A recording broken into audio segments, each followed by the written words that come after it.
You are listening to Productivity Straight Talk with your host, Amber De La Garza. Amber is a sought-after productivity coach, trainer, speaker, and writer who gives entrepreneurs the straight talk on personal productivity. No BS, fluff, or overused jargon. Just actionable strategies to get results and succeed in business. And here is your host, Amber De La Garza, the Productivity Specialist. Welcome, and thank you for listening to Productivity Straight Talk.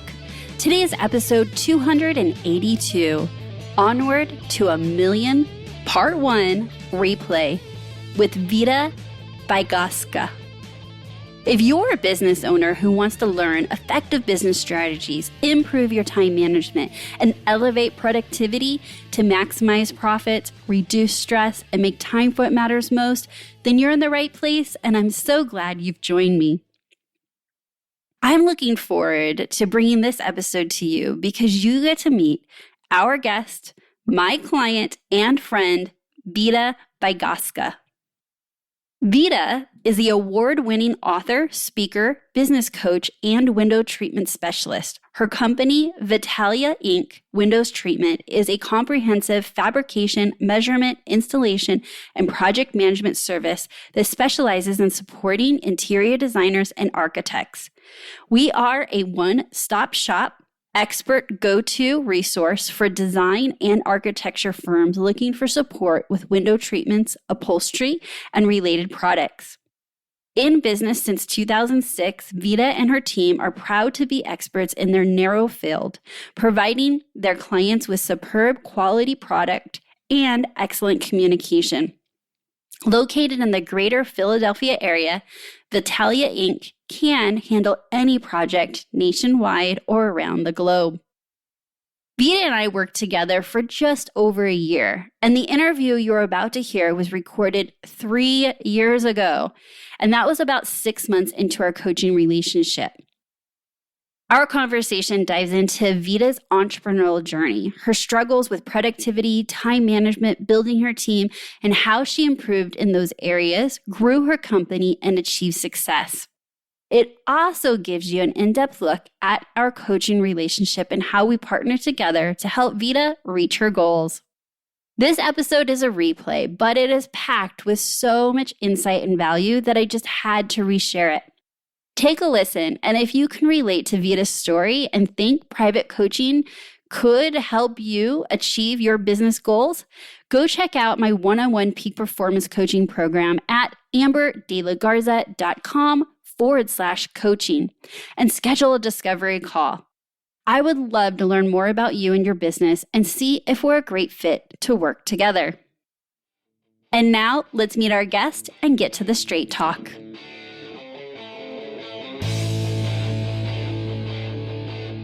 Hey, Vita, welcome to Productivity Straight Talk. Thank you, Amber. Thanks for having me. It's a real honor. Oh, I'm so glad to have you here. And, I invited you here because I just think you have a great story and I want everyone to hear about your business and what you've been up to. Thank you. Some of the ways that we have worked together and what that has done for you. So let's dive in and tell our listeners a little bit about you and your business that we may have not heard in the intro. Sure. So the name of my business is Vitalia Inc. Window Treatments and Awnings. And we are a one-stop go-to resource for all window treatments and related products exclusively to the trade, so exclusively for interior designers. And essentially, we're an all-inclusive fabrication, measurement, installation, and project management company that services the trade. So we try to be very concierge level and very comprehensive. And essentially, even though the end result and the end product are beautiful window treatments and great awnings, really our main focus is making sure that our designers are confident in the work well done, that they're not stressed out about the window treatment portions of their projects, because we understand that their scope of work covers floor to ceiling. So here at Vitalia Inc., we at least try to take the window treatment portions of those projects off of their plate, put them onto ours, reduce stress, save time, make them look like heroes to their clients. And just be helpful and support them, and ultimately to be of value to them. Yes. I'm so glad you ended a B to value, because as we've worked together, I have seen that like in real life, like that is the running theme of every decision you make in your business is to be of value. That is so true. Absolutely. At the end of the day, it's whether it's a conversation, whether it's a podcast, whether it's an email, any kind of communication or anything that I do, at the end, I want there to be some kind of value delivered by me to the other person. Yeah. So where are you specifically located, or rather, better question, like what area do you serve? Yeah, sure. You're right. I did miss that from the introduction. So we're located in the Philadelphia area. So that would be Pennsylvania, New Jersey, South Jersey, a little bit of Delaware. So that's our kind of physical immediate area where we work every day, 24/7.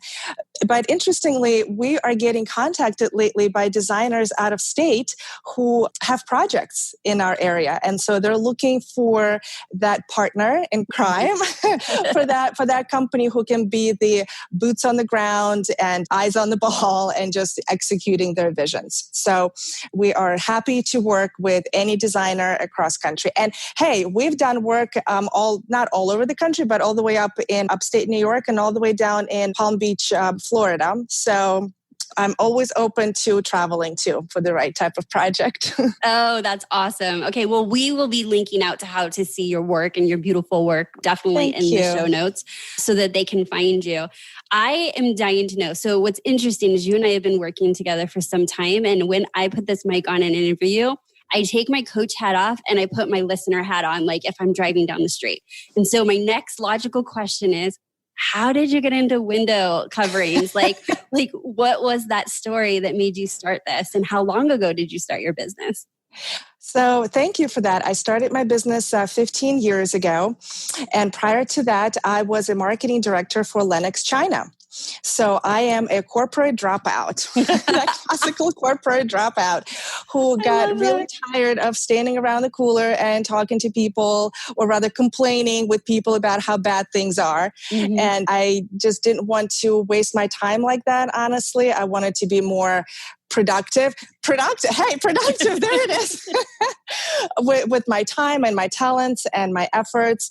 And around that time, I was also pursuing my MBA part-time at night. And I had a wonderful professor, entrepreneurship professor, if there is such a thing. It was an entrepreneurship course. And he just inspired me through his teachings, through his style. And I kind of got bitten by the entrepreneurial bug, I guess. It took me a couple of years to really make the decision to exit corporate because, you know, as anyone who has exited corporate or is still part of it, we know that it can be very comfortable and on paper, it looks really great. And so I remember it was really difficult for some of my family and my friends to understand how can I have a 6-figure salary and a window office and an expense account. And I traveled all over the country to all sorts of shows and conferences, how I would leave all of that behind for like, what? Window treatments? They're like, what? What are you going to do? But I'm sure this will come as no surprise to you, Amber. I did a lot of research. Mm-hmm. I was looking for the right business opportunity. So in corporate, as a marketing manager, I had P&L responsibilities and product development responsibilities. So, and I guess as part of the education too, I was very financially versed, we'll say. And so I knew that I was looking for the right business model. I knew that I wanted to replace that income, if not right away, then eventually. And I also realized at that point I was under 30, so I was not married then. I didn't have kids. My God, I was a baby. And I had all the time in the world without realizing it, of course. You know, before you're married and have kids, you think you don't have time, but you really do. Yeah. So I was just really looking for the right opportunity. And I looked at owning a gym, like a fitness center. I even looked at owning a used cardboard box company. I remember flying out to California and meeting with these really super smart startup entrepreneurs about that. And probably looked at a bunch of other opportunities too, and eventually netted out with window treatments. Oh my gosh, that's such a great story. And so then you chose window treatments and never looked back. I have not. I have not. Matter of fact, just the other day, we were at dinner with some friends and they were yet again complaining about corporate life and how horrible it is and how wasteful it is and how political it is. And I just remember looking at them and thinking, oh my gosh, thank God I don't have to do this anymore. And I mean, not to say that the entrepreneurial life is a walk in the park. We all know that it's not, but at least it's not, I don't know, as wasteful, I think, Amber. Yeah. You're in the driver's seat. It may be challenging, but you have the freedom to change the view if you should choose it, if it gets hard. Yeah. Mm-hmm. That's right. You're more in control. Love that. So, all right. Well, you said you were married and have children. So let's hear a little bit about personal. So who are your people? my VIPs. Yes. My husband's Vitaly, so we have the same name. No, we did not plan it that way. We're both from Ukraine. No, we did not meet there, and we did not plan it that way either. It just kind of happened.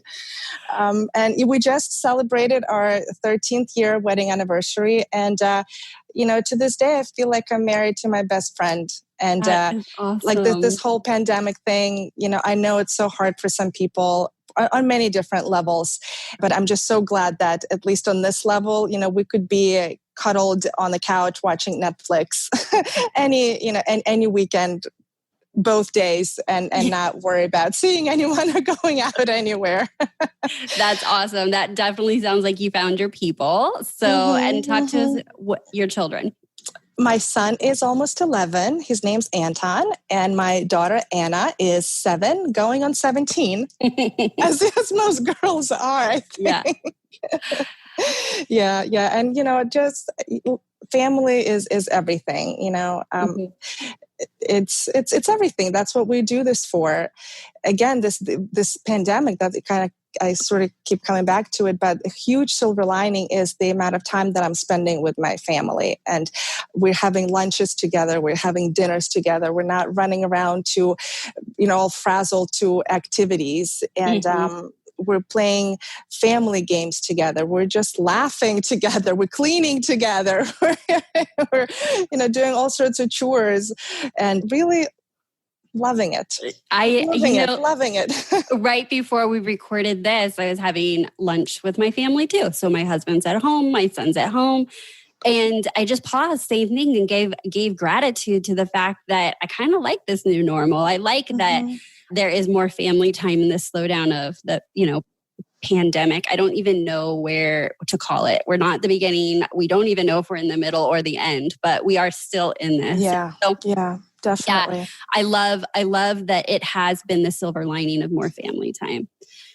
Definitely. Okay, so let's move. Let's take us to today. So talk to us about your current business. So 15 years ago, you decided to start your business.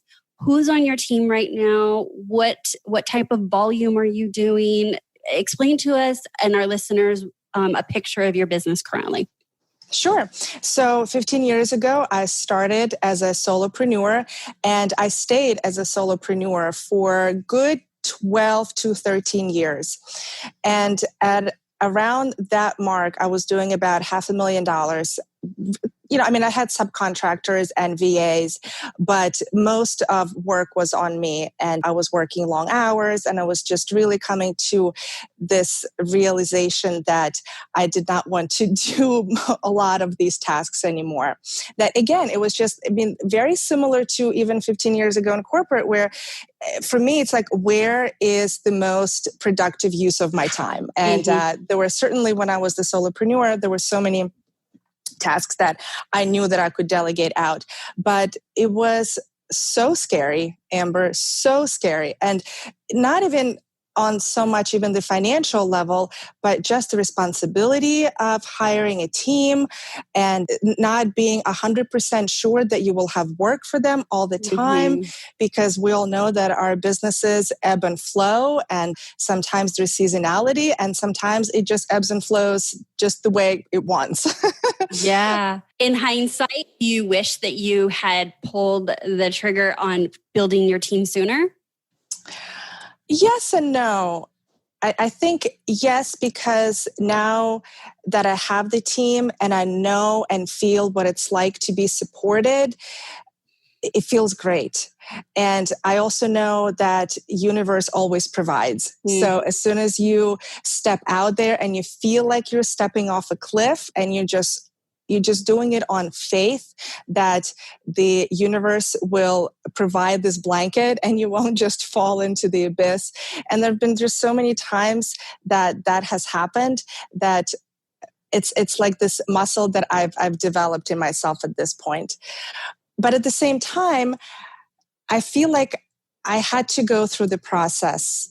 Like it took me 2 years to really know that I wanted to leave corporate and to really identify the right opportunity and to do it on my own time. I suppose I had to go through the process of figuring out. It was a very, no surprise to you, I'm sure. It was a very conscious process of deciding, do I want to scale or do I want to scale up or do I want to scale back? Because where I was at that revenue level, I was maxing out on my time. I was maxing out on revenue. I was also maxing out on net income as well. So I was working at really peak productivity and at the same time feeling kind of resentful for the amount of work that I had to do, the amount of time that I had to dedicate to keep staying at that level. So I was at a crossroads. I either had to say no to some clients or I had to bring somebody else on, develop a team to continue to say yes to clients. So it was a somewhat of a tumultuous process too for me. And it took a lot of soul searching. It took a lot of thinking. I do a lot of journaling. I process by writing. I think through handwriting. So I do a lot of journaling. And eventually, one of the decision points for me was to just really come to terms with who I am and what my personality is. And at the end of the day, my husband was instrumental in helping me to kind of come to that point of clarity. And at the end of the day, I'm embracing that I'm type A. Yeah. I think I was trying to be in denial about that or reject it somehow. And so it is who I am. I will always continue to push forward. I will continue to be better. Always wanting to be kind of a better version of myself, like a Vita 2.0 or, 11.0 or something like that, like iPhone, right? Yes. And so I think being true to who you are is so important and just honoring who you are. So it was a conscious decision to move forward. I was scared. I was shaking out of my boots, Amber, when I was making my first hire. I bet. But as we all know, the best way forward is through the fear. You have to feel the fear, but do it anyway. And that is the only way to get over it. Because otherwise, if you shrink, if you fall back, if you go back, if you don't meet that fear straight up and look it in the face and be like, I got this and you got nothing on me. Yeah. I love that because I learned quickly through my own journey is and it was unexpected, was like, whoa, like being a business owner is the biggest personal development journey I could have ever been on. I have been into personal development my whole life, but there is nothing like putting your feet to the fire on, growing your vision, chasing your dreams, facing failure, facing your fears, all just really growing you into, as you said, version 2.0, 3.0, 4.0. Exactly. I think that like you, I was also into all sorts of classes and conferences and seminars. And thankfully, with big budgets, corporate could have afforded me those opportunities for which I'm eternally grateful. And then still, I think the first 3 years that I started this business, I felt like I grew more than in the first 30 years. Yes. So oftentimes, we hear kids develop their personalities or characters in the first 3 years. And I'm like, how is that possible? I feel like I developed the most from ages of 30 to 33. I feel that's when I peaked. I really love that. I love the fact that you acknowledged, that you grew so much. And I bet when you set out on this journey, you had no idea there was even that growth to have, right? No, I had no idea. All I wanted to do was to be productive with my time and productive with my talents. Truly, that was my purpose. Okay. I just got tired of standing around and complaining or hearing people complain. Yeah, for sure. Okay, so who is on your team now? Right. Sorry, that was a long roundabout. No, but it was a good roundabout because everyone listening is in a different phase, and you're just literally talking to those people that are like, do I retract or do I jump into faith? And ultimately, I love the advice you gave. Though was like either one was right. You listening to who you are, and not denying that. And so I agree with you. I think that you can be incredibly profitable at lower revenues and not a large team. There's many people that do not like leading others, right? And so the idea of having a business where now they're responsible for leading an entire team does not sound like their paradise of business ownership. And then right, exactly. And there's absolutely, to your point, there's nothing wrong with that. And they can be very successful financially and very flexible in terms of their personal time at much lower revenue levels, if that's what they want to do. Absolutely. So you took the dive into making your first hire, what role did you first feel most comfortable hiring out for? The first role that I hired for was a general manager. And so when I was a solopreneur, I wore two hats. I wore a million hats, but two main hats were the client-facing role and the back-end operational office hat. So it is the back-end operational office hat that I wanted to delegate out, and that's who I hired. And that was about a year and a half to 2 years ago or so. Okay. And then last year was a year of huge growth for me personally and professionally because I was a home-based business essentially before as a solopreneur. And so we started busting out of the house. So I rented, I have a space now, I have a studio. I combined the studio with the workroom. So now we have under one roof the actual fabrication portion of the business. So everything, you may even hear a slight hum of a sewing machine. So because right there, the seamster is creating some beautiful valances for a wonderful client. So I hired the seamster. I had the GM, and I also now have a window treatment specialist because the next role to outsource was the client-facing role. So, and we also have a part-time installer as well. So we are a team of 5. That is amazing. All righty. And would you like to share where you're at now? So when you were solo, you were at 500,000 income. And where are you at currently with a team of 5? Yep. So it was 500 with a 200 net or so, but I was literally it was not balanced. As a solopreneur, I believe in this industry to carry that kind of burden is a lot. It's possible. I'm sure a lot of people do it, but it wasn't I did not want to have that quality of life that I was having. I wanted to be much more present for my family, for myself, have more self-care days, things like that. So, and at this point with our staff last year in 2019, we had our best year yet, and we were at 700,000. That's amazing. And you have your sites. So I know your sites are set at like Vita, we'll call it 15.0 right now. Like you're in this like big jump of where you're going. And specifically, obviously pre-pandemic. And now you're just as focused on still hitting those big goals in this year as well. Yeah. I mean, I would love, 2020, God knows what will happen in 2020. Thankfully, we look like we're actually above last year, which is great. Not by a whole lot, by about 5% or so, but still but good considering nothing happened in April at all. Right. So that's a positive sign. And so hopefully we're on track to meet our last year's numbers or hopefully even beat them. And eventually in a year or two, I would love to hit the $1 million mark. That's the big kind of unattainable financial goal. You know how they say you need to create a goal that's like completely sort of out of your mind, Stretchy. unrealistic, and right.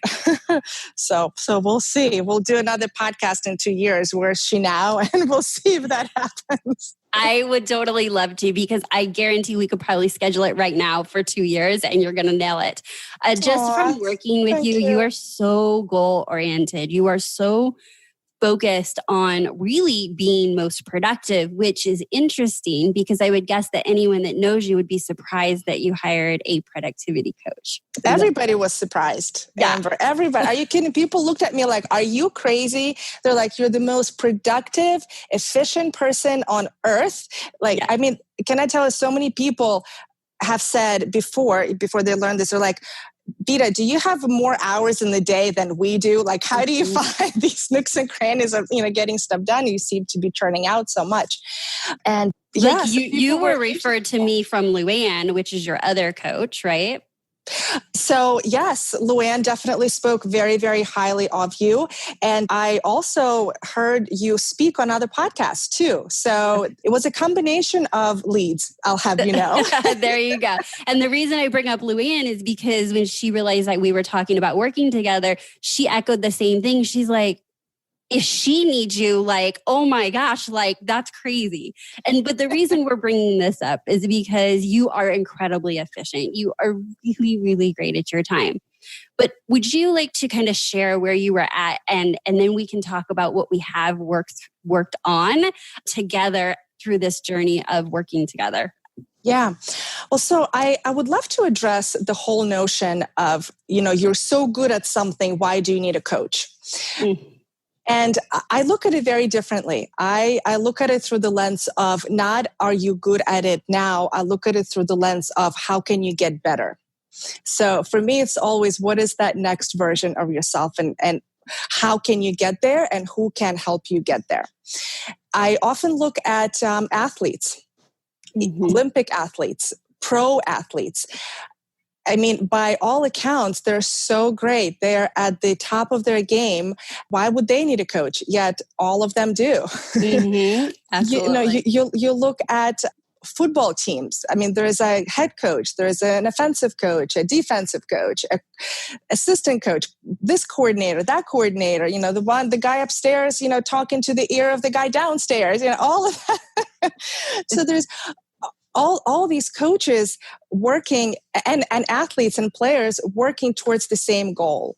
And so I equate business very much to either like a sport or a game, or any kind of athleticism and fitness.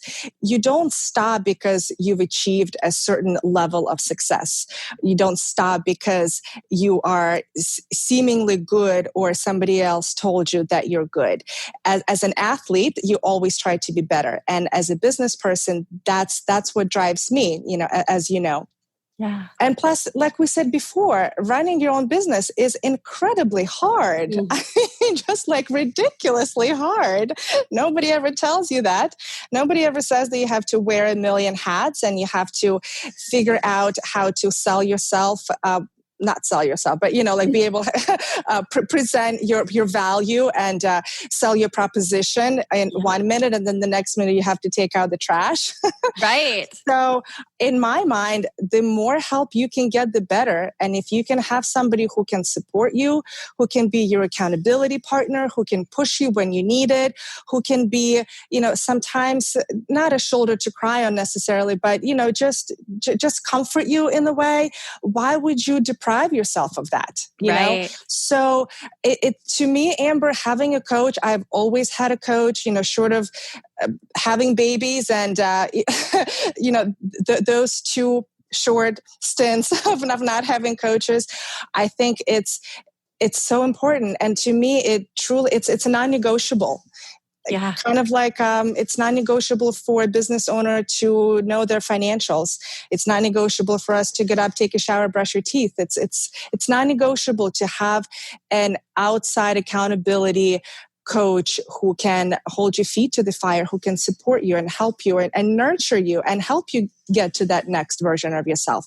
Because on our own, I don't think we're capable, not because we like innately don't have the capability, but because left to our own devices, we're going to do what we naturally default to. Right. Which kind of brings me to my next point. What I naturally default to is work. I could work all the time. I like it. I love it most of the time. It feels great for me. It oftentimes doesn't feel like work. But at the same time, having said all of those positive things, there's also a flip side to that. And the flip side is an extensive period of time working comes at a cost. Mm-hmm. And that cost is you don't spend as much time with your family. And so it takes toll on your family and your relationships with friends. And it takes toll on your own health, physical and mental. For me, I think when we started working together, I got to the point where I was just so go. And how can I get things faster, more efficient? I was kind of trapped in that space, in the space that I was starting to get more resentful than positive. And there's a very fine balance between working at your highest level of productivity to ultimately crossing the line and doing that at the expense of your health and the health of your relationships. And I knew that I needed somebody to provide space and hold me accountable to not step over that threshold, at least not too far.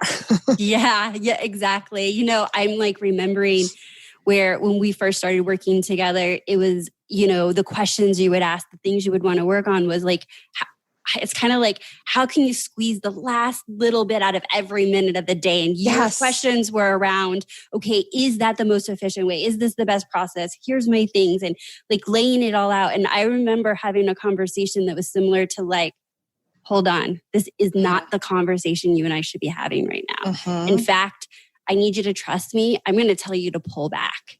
Like, I'm going to tell you to do the opposite of drive forward, chase your dreams 1,000 miles an hour.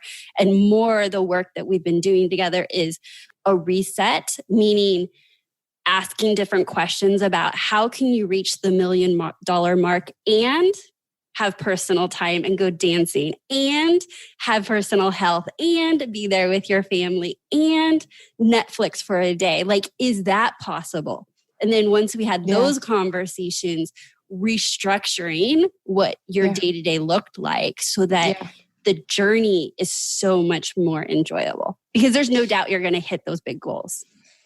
I remember pretty early on in our work together, you told me to go through my calendar and schedule a personal day every 2 months.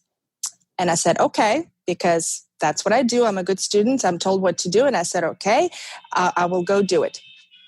And I earnestly sat there with my calendar. We met in January, I think, or beginning of February. And the first personal day I could find was middle of April. And you were like, no, Vita. Oh, and at that, it wasn't a full day. It was half a day. And you called me on it. I remember you called me like, Vita, we said it was going to be a full day. Yes. You said to me that my goal was for you to hold me accountable to have better balance, to take care of myself more and others around me, and to not get so caught up in that hamster wheel of productivity and efficiency. Mm-hmm. And when I defaulted, because like I said, left to our own devices, we're going to default to what's easiest for us. And my natural default is go, work. And so naturally I relapsed, I guess would be the word. You called me out on it. And you did exactly what a great coach would do. And I'm eternally grateful for that. Thank you. I mean, and it was all around when we first started working together, like tying it back to your goals, right? And when you say that I said one day every 2 months, like if that was my first offer to you, that was a compromise because I knew where you were at and we needed to grow into it. So if we could start with one day every 2 months, then how do we get that to one day every month? You can't shock a system to where when I told you one day every 2 months and you're looking at 3 months later. And so as part of the strategies people are hearing that is that it's not black and white, right? Like it's not all or nothing. It's something that you grow into. And so that's why you can make that commitment and then you grow into where, eventually it's in alignment with what you see your work week to look like, right? You're not working 6 or 7 days or whatever your normal was. We're recreating your new normal. At one point, Amber, you asked me to dream. He said, if you could wave a magic wand and you could dream up your best possible business and best possible schedule and situation on a weekly basis, monthly basis, yearly basis, what would it look like? And I remember how difficult it was for me. I shared with you that it was difficult because by nature, again, my default is not to kind of dream and envision. My nature is to do. I have a task, I make a list, I cross it off, I feel productive. And you have taught me that there's a lot more to productivity than that.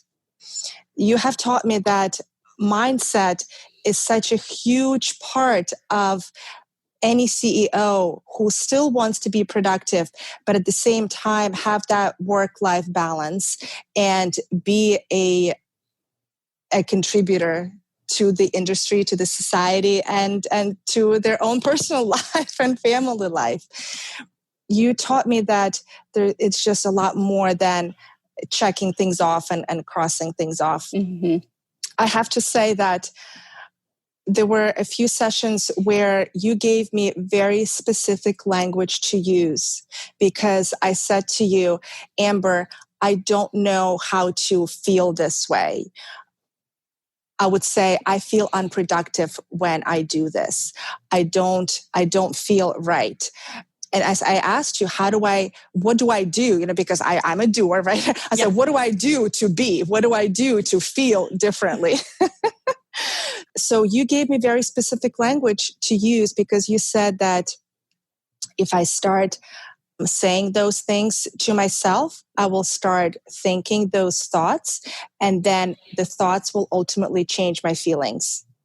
And anytime I have a day now where I relapse like that and default to my usual self, I go back through our notes and I read through the highlighted paragraphs of specific wording that you gave me. And it feels great. It feels great because it's like a reset button for me. I'm like, yep, Amber's right. I'm starting to feel it. A lot of that work was around redefining what productivity looked like for you. And to bring this full circle, you were the solopreneur doer. And for a long time, your role was to cross things off. And that was the most productive use of your time. But for any long-time listener, when we define productivity as the activities that propel us towards our goals, your role in the company has changed. And your goals have expanded. And so when we include what that looks like showing up as a wife and a mom and a contributor to society, and we include those in the goal, now we get to expand the definition of productivity. And it doesn't always show up on a checklistable item once you're sitting in that CEO role. For example, when you're doing strategic thinking, and you're looking at what does the future of the business look like, when you had your previous definition of productivity, that wasn't a productive, we couldn't check something off, done, right. Decision made. Exactly. And yet, as you're moving into this new role, and not new role, but expanding the role of CEO and being in that more as you're growing your team, the tasks became more abstract than concrete of check off, which was in alignment with your previous definition of productivity. And it's so challenging for someone like myself who used to checking things off, and we all love crossing things off our list. As we move from the solopreneur doer to the CEO thinker, those tasks are much less tangible. And when they're not that tangible, you can't write them down. And even if you could, there's no specific due date to a lot of them. Right. And you also don't know when these CEO type thoughts and visions will really strike you. Oftentimes we hear, oh, you need to take a CEO day. Yeah, if part of those CEO activities include some of those very specific tangible tasks, you should. But a CEO thought, when it has to do with strategy and vision and thinking through the right thing to do, those thoughts and clarity points may strike you when you're driving, when you're in the shower, when you're playing with kids, when watching Netflix, whatever it is, and creating space for that. Mm-hmm. And giving yourself grace to create space, that white space for that, is a brand new concept for me. I am not a pro athlete at that concept yet at all. But you're practicing every day and every week to get better at that, because you have determined that is a valuable skill set to have in your business. It's necessary. It's absolutely necessary. And at a certain point, I think it becomes another non-negotiable. When you make the conscious choice to scale your team, then as a result, you have made a conscious choice to become a leader and a CEO, the leader to your team.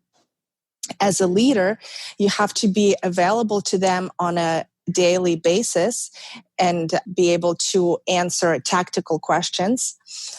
And at the same time, you have to be able to provide the vision for the business and the strategy going forward. You have to have the foresight to be able to look 1, 2, 3 years out, maybe even 5 years out. The definition of long-term is getting more and more truncated nowadays. And so if you don't give yourself that opportunity by scheduling the white space and giving yourself grace when you didn't cross things off to do in all of 2 hours because you were in that headspace of a CEO, it's okay and it's necessary. And as a leader, it's a non-negotiable. Right. So the reason I remember when I sent the invite to you saying I wanted you on the podcast, and obviously for everything that we spoke about, but I want to make sure we don't close out without talking about this. We know words have so much power. And as a coach, I'm always listening to the words that my clients choose. And one phrase that you use all the time that just brings a huge smile to my face is, I'm a good student, Amber. Tell me what you need me to do. I'm a good student. Yeah. And then we'll go a little bit further and you're like, okay. Like I can hear you processing externally, and then you'll say, I'm a good student. So talk to our listeners about, what does being a good student mean to you, and how do you think that's been so impactful to your success in just a coaching relationship? It doesn't need to even be necessarily me, but through your career of having coaches and mentors, what has been being a good student mean to you? There's so many levels to that. It ultimately means that you need to kind of just embrace the advice that you get from your coach. You have to have faith that that advice will work, even though you're not seeing how it will yet. To be the listener to what they're saying, and to not be yes but person. We've heard it 100 times, right? And I'm sure all of us have caught ourselves doing the same thing. We're sitting at a conference or even listening to the podcast, and somebody is sharing about their success, and I've caught myself sometimes, try not to, saying yes but. Yes, but she's different. Yes, but it worked for her. Yes, but I'm in a different area. Yes, but I'm in a different situation. Yes, it's all sorts of yes, buts. Whenever I'm in the formal coaching relationship where I'm a student, I am consciously not saying that. Even if I may think it, there's like a glimpse of that, I am consciously saying to myself, listen to what she is saying to you, embrace it, figure out a way to make it work, or to test it at least for some time. And then may ultimately, of course, it could be your final decision, but there's no way that you can reject something and not accept it as good advice just because you've never done it or you don't know how to do it yet. Yeah. I love the phrase that what got you here will not get you there. Mm-hmm. And of course, we can extrapolate it to, people who got you here and not people that got you there. Resources that got you here and not resources that will get you there. The space where you were before that got you here is not the space that will get you there, and all that kind of stuff. And that's why things are so scary, because we make decisions from the place of familiar and from the place of where we have been. Mm-hmm. The decisions are usually grounded in what are called lag indicators, LAG. So what have my sales been up until now? Well, they've been such and such, and I was just fine doing it from home. I don't need a new studio space. Or I was just fine doing it on my own. I don't need another person. And I think the important distinction, and that's where the good coach comes in, and being a good student, that's where that whole concept comes in, is knowing that where you want to be and the decisions that you have to make today in order to have that result tomorrow has to come from lead indicators, not lag. And so those lead indicators are, where is it that you want to be? What do you have to be and do to get there?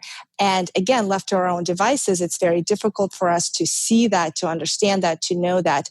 So it is absolutely imperative to be that good student and listen and embrace, and then ultimately execute and do what our coaches and teachers tell us to do, because they are trying to get us there from where we are right now.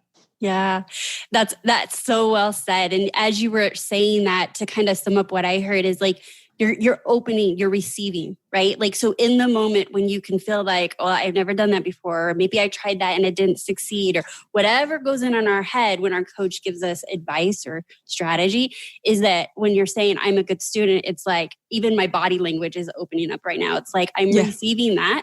And I am willing to give it a test. And I'm going to test if it works for me. I'm going to test if it works for my business. And worst case is we course correct. Best case is I was receiving something that just got me to that next level without shutting it down with before trying. Yeah. And I just love this about our relationship. And so while my other clients don't necessarily verbalize I'm a good student, I, as a coach, take the relationship, and you and I have had this conversation personally, like I take this coach-coachee relationship so seriously as a partnership, because I'm literally pouring into your baby, your dreams, your future, the thing that you've built with your two hands so hard. And so when a coach comes in, I just think it's such an important role, that there's like that trust, and that someone's coming alongside you, partnering with you. And through all good diligence and ethics, is that when someone feels safe, it actually gives space to the coachee to be open to suggestions. And I take that as my responsibility in that relationship, to provide a safe place that my clients can be as open to any possibility and direction that any strategy or coaching comes from, so that they can grow as much as possible. But I like the word that you use. I think you hit the nail on the head when you said partnership. We show up to our sessions 50-50, where the coachee is willing and open, has faith, and wants to succeed. And the same goes for the coach, who is willing and open and wants the coachee to succeed. Yeah. And when that chemistry is right, oh man, it's magic. It's amazing. It sure is. If you would have asked my version 1.0 of myself, if I got to live my dream out by coaching people, I mean, I didn't even know really what coaching was in version 1.0 of Amber. But then realizing the power of that relationship, it's literally the thing that lights me up the most. And we've had those conversations too. It's like when we talk about, well, what are the things that we like in our businesses? What are the things we actually love that light us up? Coaching for me is always it, but it's about that like real close, intimate partnership relationship that happens with my one-on-one clients that I'll never give up, no matter what business model I grow into, no matter what I scale. Now we're talking about conversations I have with my coach. I just met with my coach today and she's asking me similar questions. I'm like, no. Put me in the seat to coach and I am on fire. Like, I just want to get rid of everything else that's not coaching in my business. Like, that's the dream. Yeah. I would think, as a coach to see your students succeed and to see them develop into better versions of themselves, if that's your calling, that's just, it's like fireworks all over the place is what I'm seeing and feeling, Yeah. It's what an amazing feeling. So I think that it's worth saying though, that we did a pretty good job of like sharing your story of becoming a business owner and before working with me and what that's looking like now after working with me. But just in all disclosure, to whomever's listening, coaching's messy. Like it feels messy when you're in the middle of it. Like you can tell a good story from beginning to end, but it's a journey and there's so many things that you uncover and you try and you work through and it can feel messy in the middle, but on the other side of it is this growth. And it's kind of the running theme of everything we've talked about today is like this evolving of ourselves, and it just happens to be through coaching, and sometimes that can feel hard. And that's probably why it's sometimes difficult for some people to commit to getting a coach, I think, because it's not a walk in the park either. It's not like you show up to these sessions and somebody just downloads a whole bunch of information and you say, okay, thanks, see you later. Right. I remember our very first introductory session where you gave me the opportunity to essentially unload. It was a big brain dump. And I'm pretty sure after we hung up, I had myself a nice grand crying session because it was just what a relief, those were tears of happiness and relief. And I think I've even texted you a couple of times after some of our sessions too, where I'm like, oh my gosh, Amber, I'm crying, but these are good tears. Yeah. I mean, the unload though that she is referring to is that our first sessions when I work with new clients is the ability for me to find out how did you get here and like where are you at and what are your dreams and what are your current challenges and what is it that you want to create, and that can be pretty heavy. But I think that it's so important for a coach because I take all of that into consideration as we move through coaching sessions. And so, that first session can be heavy because I'm literally like, no, okay, so that's your goal? Let's dig deeper on that. What else are you not saying? Let me read between the lines. Well, if we thought bigger, what would that look like? And, this one line right here, what does that really mean? And I ask for more detail. And really, it's so that we're on the same page moving forward too. So, yeah. It's like a launching pad for everything that we work on in the course then of our coaching together. Yeah. All right. Well, awesome. So we did definitely do a behind the scenes. You were so grateful and just sharing your experience. And I'm so proud of you and so happy I could be on this journey with you, Vita. And thank you so much for sharing with our listeners this journey. Amber, I appreciate the opportunity to share this. If I could broadcast to the world what an amazing coach you are, I would. And I know that I am so much better for having met you and known you and worked with you. And this is not in past tense either. We're continuing. Yeah. This journey is not stopping. Much like I equated it to fitness. You don't go to the gym for 6 months and they say, okay, I'm done. That's right. You have to keep going. You have to keep working at it. You have to keep flexing that muscle. And that's what this is all about for me. And then, but also continuing that personal relationship. And come on, Amber, we can't have this episode and not talk about us geeking out on Outlook and Excel spreadsheets and all that good stuff. Yeah. So what we realized is that you and I have a very similar personality. And so we get off on some topics of like organization and tech and like things like that. Then I don't necessarily go there with all my clients because I meet my clients with where they're at. But you and I can really have some geeky conversations. Yeah. I mean, some people will stick pencils in their eyes and we're like, oh, this is the best. This is so awesome. It can do this? Really? I can do that? Yeah, totally, for sure. And I love that. And I have to say, it's, for me, it's not a small portion of what we do either, to be able to have that kind of connection with your coach where she understands you when you're halfway through the sentence and you don't have to explain yourself 3 times, or you don't have to use 10 sentences because she really got you at hello. That's an amazing thing. And I cherish that and value that tremendously.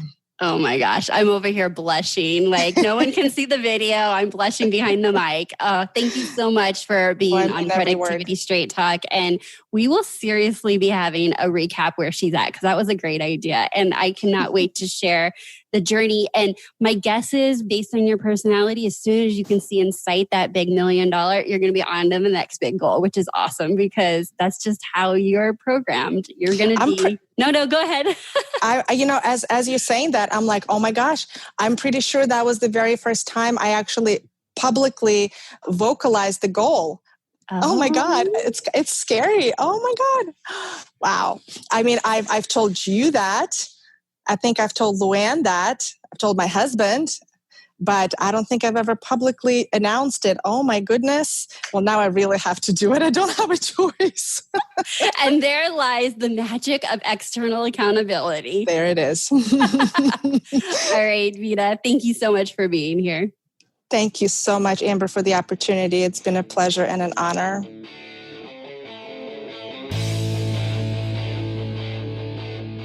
I hope you enjoyed listening to my conversation with Vita. As I mentioned in the beginning of the episode, the interview took place 3 years ago, and a lot has happened since then.